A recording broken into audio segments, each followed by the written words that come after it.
Hello বন্ধুরা, কেমন আছো তোমরা? সবাই নিশ্চয়ই ভালো আছো। তো প্রত্যেকদিন সকালবেলাতে ভাবি কি ব্রেকফাস্ট করব কোনো ঝুটঝামেলা ছাড়া। তো আজকে কিন্তু এরকমই একটা ব্রেকফাস্ট নিয়ে চলে এসেছি, আর ওটসের রেসিপি। কিন্তু এই রেসিপিটা কিন্তু খেলে একবার দেখতে পারো, ভীষণই ভালো লাগবে এবং অনেকক্ষণ পেটটা ভরে থাকে। তো ফার্স্টে আমি কী করছি, 2-3টে শুকনো খেজুর নিয়ে নিয়েছি, চিয়া সিডস এবং ওটস সবগুলোকে ভিজিয়ে রেখেছি। তবে হ্যাঁ, ওটসটা কিন্তু ওই 15 থেকে 20 মিনিট ভেজালে হবে, কারণ এমনি ওটা তাড়াতাড়ি নরম হয়ে যায়। তারপর ওটসের বাকি যে জলটা ছিল ভেজানোর পরে সেটাকে আলাদা করে নিলাম।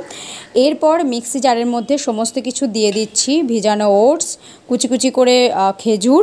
তোমরা পারলে এখানে কাজু কিশমিশ এগুলোও দিতে পারো, বাট আমার কাছে এই মুহূর্তে ছিল না বলে আমি দিতে পারিনি।